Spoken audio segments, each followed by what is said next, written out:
우리 오늘 말씀을 가지고 용서와 합심기도라는 제목으로 잠깐 은혜를 나누겠습니다. 여러분, 교회 오는 것이 기쁘고 즐겁고 교회를 왔다 가면 우리 가정에, 내 개인의, 우리 자녀들의 삶에 묶인 것들이 풀려지고 안 되는 일이 되고, 와, 하나님이 정말 응답하시구나 하는 것을 체험한다면 교회 오는 것을 힘들어할 사람은 없겠지요. 근데 왜 교회를 이 사람들이 멀리하고 또 믿던 성도들도 교회에 대해서 믿음이 없어지느냐 하면, 교회를 가도 딱히 나에게 어떤 하나님이 살아계시다는, 하나님께서 나를 사랑하신다는 것을 체험하지 못하기 때문에 우리의 믿음이 시드는 것 같아요. 근데 교회는 와서 예배하면서 하나님을 높이는 것도 있지만, 이 예배 시간에 합심으로 기도해서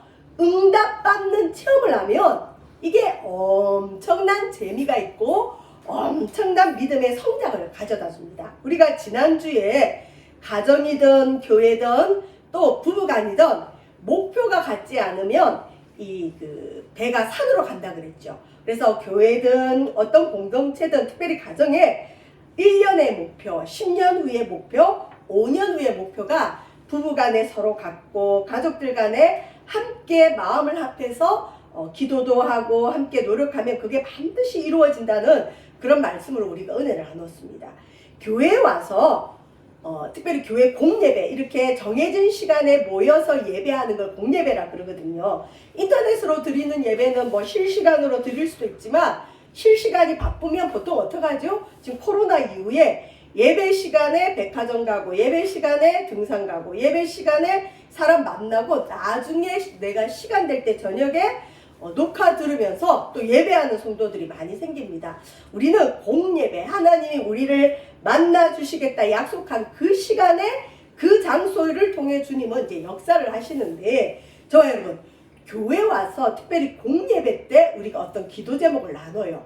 그리고 그 기도 제목을 위해서 기도했습니다. 그런데 그게 그 다음 주에 응답되어진다 그러면 이 예배가 사모되지 않겠어요? 와, 이번 주는 또 가서 무엇을 기도해서 무슨 응답을 받을까? 그러면 아마 이 교회 생활, 예배 생활이 굉장히 힘이 있고 하나님이 살아계신다고 본인도 믿을 뿐만 아니라 주변 사람이나 가족들에게도 확실하게 얘기할 수 있어요. 예배 드리자. 예배를 통해 기도하면 하나님 응답하신다. 여러분, 오늘 본문은 우리 예수님께서 너희들이 두세 사람이 모여서 합심으로 마음을 합해서 기도하면 하나님께서 우리를 위해서 꼭 이루어 주신다. 그리고 두세 사람이 모인 곳에 예수님이 함께 있겠다고 약속하셨습니다. 자, 지난주에 우리가 어떤 말씀을 나눴냐면, 우리가 신앙생활하면서 믿음 생활하면서 작은 자를 업신여기지 말고 특별히 내 믿음의 기준이나 나의 잘못된 생각으로 다른 사람을 실족시키지 말라. 다른 사람 실족시키면 큰 연자맷돌, 나귀맷돌을 그 사람의 목에 깨어서 바다에 빠뜨리는 것과 같다. 그리고 다른 사람 절대 실족시키지 마라. 이런 경고의 말씀을 들었습니다. 근데 오늘 본문에는, 자, 나는 이제 노력해요. 내가 다른 사람들, 연약한 자들, 작은 자들 무시하지 않고 그들을 실족시키지 않으려고 노력하는데, 나만 노력해서 되는 일은 아니죠. 교회는 여러 종류의 사람이 옵니다. 이 기준들이 다 틀려요. 그래서 어떤 분은 이런 얘기를 합니다. 교회도 성도 받을 때 면접을 좀 하고 받았으면 좋겠다. 그래서 어느 수준의 어떤 정신력이나 도덕적인 기준이 있지 않으면 받지 맙시다. 그런 분들도 있어요. 근데 그렇지 않죠. 교회는 누구나 올 수 있고, 특별히 죄인들이 가까이 올 수 있는 것이 교회가 되다 보니까, 교회는 나만 조심한다고 이 교회 생활이 형통한 건 아니에요. 자, 나는 다른 사람을 실족시키지 않으려고 늘 노력합니다. 근데 누군가가 나를 실족시킬 수 있어요. 내가 실족을 당할 수 있어요. 그래서 그것에 대해서 오늘 마태복음 18장 15절에 보면 우리 예수님이 무엇이라 표현하느냐? 내 형제가, 여기서 내 형제라는 것은 혈육을 뜻하는 것이 아니라 교회 안에 믿음의 공동체 함께 예수님을 고백하고 하나님을 아버지라 고백하는 우리는 형제 자매거든요. 신앙 안에서. 그래서 같이 믿는 신앙의 형제 자매가 나에게 죄를 범하거든. 여러분 교회에 다니면서 축복받고 하나님 만나고 신령한 은혜 받고 예수님 닮으려고 교회를 왔는데 교회 안에 원수가 있네.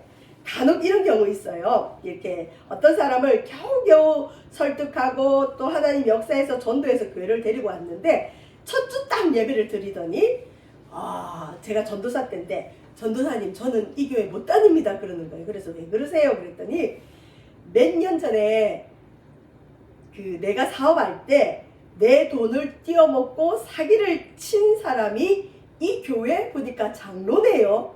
내가 이런 교회를 어떻게 다닙니까? 나는 저 사람하고 절대 같이 신앙생활 못합니다 하고 교회를 안 오는 분이 있었어요. 여러분 우리는 살다가 나도 죄인이고 상대도 죄인이기 때문에 나도 상대에게 잘못할 수 있고 상대도 나에게 서로 잘못할 수 있어요. 근데 특별히 아까도 말한 것처럼 믿음이 좀 성숙하면 내가 다른 사람을 실족시킬 때 하나님께서 얼마나 싫어하시는지 알기 때문에 나는 조심을 하는데 아니 함께 믿음 생활하는 우리 믿음의 사람이 나보다 믿음 더 좋다고 생각했던 사람이 때로는 교회 지도자들 중에도 이 실수를 해서 죄를 범할 수가 있어요. 근데 특별히 여기서 말하는 죄는 어떤 죄냐면 명예훼손이나 모욕 같은 거 윤리적이고 도덕적인 죄. 그러니까 이건 하나님 앞에도 죄가 되지만 우선적으로 사람과 사람 사이에 죄가 되면 자 여러분 어떤 사람이 나를 명예훼손을 했어요. 나를 모욕했어요. 내게 해서는 안 되는 말을 하고 아니면 돌아다니면서 나에 대한 험담을 하고 있어요. 자 그럴 때 우리는 보통 어떻게 대처를 하죠? 우리 한국 사회는 좀 정적이고 그 다음에 이 친밀감을 중요시 여기기 때문에 실은 좋은 게 좋다. 그래서 웬만한 건 말을 하지 않고 없었던 일처럼 가면을 쓰고 잘 살아가요. 그래서 분명히 나 저 사람 불편한데 그걸 굳이 얘기하면 나는 치사한 사람 되고 또 오해받을 수도 있고 서로 불편해지니까 그냥 좋은 게 좋지 그러면서 마치 그 일이 없었다는 듯이 서로 얼굴 보고 지납니다. 그걸 흔히 이제 가면 쓴다 그러죠. 근데 우리 예수님은 그렇게 없는 일처럼 지내라고 하지 않아요. 이거 보시면 어떤 사람이 나에게 심각한 죄를 범하면 첫 번째 가서 가래요. 여기는 저도 이게 안 되지만 여러분 어떤 사람이 나를 너무 힘들게 해요. 나에게 심각한 죄를 범했어요. 내게서는 안 될 말을 했어요. 그럴 때 한번 두고 보자. 저 사람이 나에게 잘못했으니 나에게 먼저 찾아와서 나에게 잘못을 구하겠지. 언제까지 안 오나 지켜보자. 그러면서 보통은 기다려요. 자기가 먼저 가지 않아요. 근데 우리 예수님은 분명히 상대가 잘못했는데 항상 먼저 가래요. 그러니까 죄인들에게 예수님은 죄인들이 올 때까지 기다리지 않고 또 항상 먼저 찾아가셔요.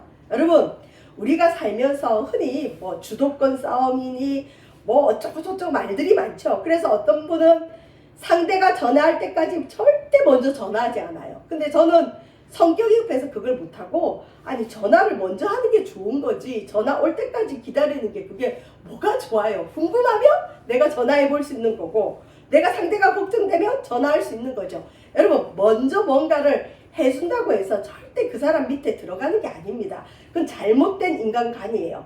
우리 예수님은 서로가 서로를 섬기기를 원합니다. 특별히 여기서 나를 존중해주는 사람한테 가기도 뭐 쉽지만 나에게 죄를 범한 사람한테 가래요. 가서 어떻게 하느냐 소문 내지 말고 너와 그 나에게 잘못한 그 사람과 1대1로 상대해서 그 사람에게 권고하래요. 실은 내가 당신이 이러이런 말을 하고 이러이러한 행동을 해서 내가 큰 상처를 받았습니다. 당신이 그렇게 한 것은 어떤 이유가 있습니까? 내가 당신에 대해서 오해를 하고 있습니다. 이거 어떻게 우리 좀 오해 좀 풀어봅시다. 아니면 당신이 고의적으로 그랬다면 내가 당신한테 뭔가 잘못한 게 있습니까?